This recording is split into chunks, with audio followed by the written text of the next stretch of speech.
Hello, and welcome to Running the Table, the podcast where we run through everything on the table in the world of sports. And today we've got the start of a mini series here on the channel we're calling Boom, Bust, or Believable, where I'm going to break down each of the Big Ten men's basketball teams, where they stand currently, and whether they've exceeded expectations, fallen short of the mark, or somewhere in between. We're starting off looking at the preseason favorite to win the Big Ten, the Indiana Hoosiers. So they currently sit at tied for sixth in the Big Ten. They started obviously number one. They had a lot of expectations with a great freshman class and returning leaders like Trayce Jackson-Davis, who of course has been on an absolute tear lately, preseason All-American, well-deservingly so. He's starting off the year right now. Just over 19 points, 10 rebounds, and 3.5 assists per game, as well as 3.1 blocks per game. He's a hell of a shot blocker, so he makes his presence known on the defensive end as well. Freshman Jalen hood-schifino has been another big player for them, 12.5 points, 4.2 rebounds, 4.4 assists, and just south of 1 steal per game, as well as shooting 41% from the three-point line. So he's been a big contributor as a freshman. Xavier Johnson, who's another big guy for them, 9.9 points, 4.9 assists, 1.2 steals per game, and is just south of 80% from the free throw line, so a very solid free throw shooter for them. But problem is for them is he's been out for a good majority of this second half of the season so far. He had a foot injury and had surgery back in late December. The timetable for his return is still pretty up in the air. He may be able to make it back for the end of the season, but it's tough news for him because he's a senior and that's probably going to be his last go around, and he's a very key member to this team.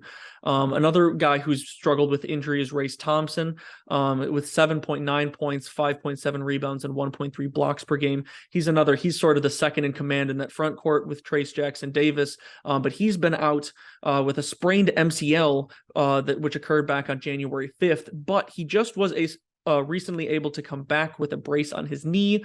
Wasn't able to have much of an effect in this past game, but they'll be looking to get him back and healthy.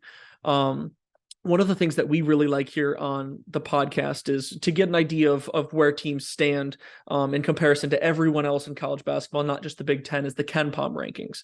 And the KenPom rankings, for those who don't know, it's just a ranking of comparing a lot of offensive, defensive, and sometimes a little bit more intangible traits about each team. And we're starting off looking at their adjusted offensive efficiency. IU sits at 20th in the country. So they definitely are one of the better offensive teams in the country, especially when they're playing well. Everybody has their off games, but their defensive efficiency is down at 43rd this year. That's definitely something that they would like to get up. When their defense is playing well, they are a very tough basketball team to beat. But their defense is definitely where some of these games have been let down early in this middle part of the season. Their overall adjusted efficiency margin sits them at 20th, which roughly puts them at essentially supposedly around the 20th best team in the country, which with how they're playing lately, the talent they've got, and their overall record, I'd say that's relatively accurate. Their adjusted tempo, which is possessions per 40 minutes, sits them at 87th. So they're a team that definitely will get up and down the floor. They'll try to get out in transition, but they also like slowing it down in the front court and running some sets, especially trying to get Trayce Jackson-Davis open in the post. Their strength of schedule puts them at 44th. So they've faced some pretty decent teams, but they haven't had, one of the toughest schedules in the country. Which is why it's been a bit of a letdown for them to have 6 losses thus far in the season. They're currently sitting at 13-6 and 4-4 in the Big Ten. But some of those key wins and losses, one of them earlier on that has turned out to be a great win for them as the season has gone on, is their win at Xavier, 81-79 back on November 18th. Xavier has turned into a top 10 team. So that win now looks huge on their schedule.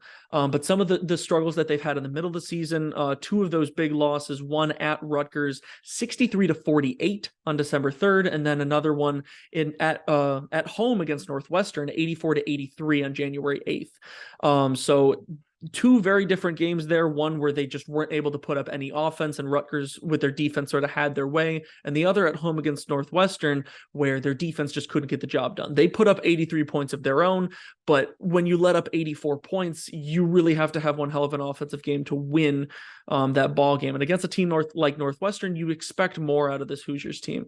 But they have been on a bit of a resurgence lately.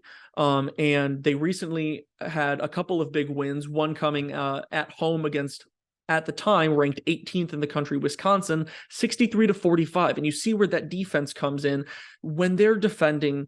It also makes their offense easier because they're able to get out and get in transition, get easier buckets.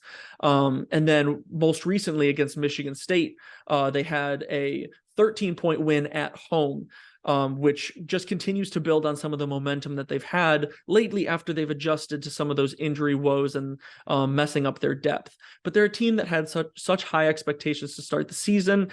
It's been a roller coaster. They're starting to stabilize a bit more now. So as an IU basketball fan, you can probably hope to be looking forward to this second half of the season, because you could start seeing them put together some more complete games and actually go on a bit of a roll here, especially as they're able to hopefully get some of these guys back healthy. Obviously, Race Thompson came back this last game, but he was only able to play 4 minutes and got 3 quick fouls. So he's a guy that they're going to look to get back into the rotation and actually have to be a big contributor. But the big key for them down the stretch is 2 big things. First of all, their defense, because their defense, as you've seen lately, has been a huge factor for them.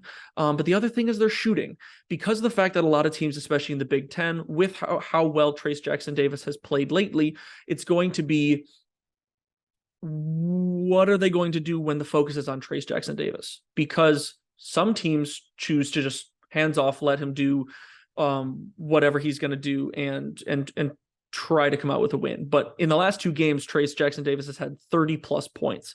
So you're going to see a lot more teams start to double him now.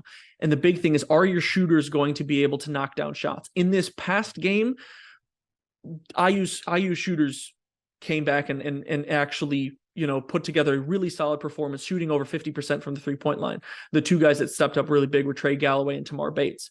But all around, those guards are going to have to prove that they can shoot the ball day in and day out for when those teams focus and put all of the focus on Trayce Jackson-Davis. So up next for the Hoosiers, they have a Wednesday trip to Minnesota, and then a home test against Ohio State next Saturday. Those are going to be 2 games they look to continue to capitalize on their momentum heading forward. But there's a lot of good things to like. I mean, they still are a very good offensive team. They're starting to figure out more things about what kind of team they want to be heading into, the Big Ten tournament and March Madness as a whole. But that's going to be all for us today. I'm going to keep breaking down more of these Big Ten teams as the second half of the season progresses. And here on the channel, we've been covering all of the NFL playoffs, both predictions and recaps. But if you want more from us, check out our other videos, like and subscribe. And until then, peace.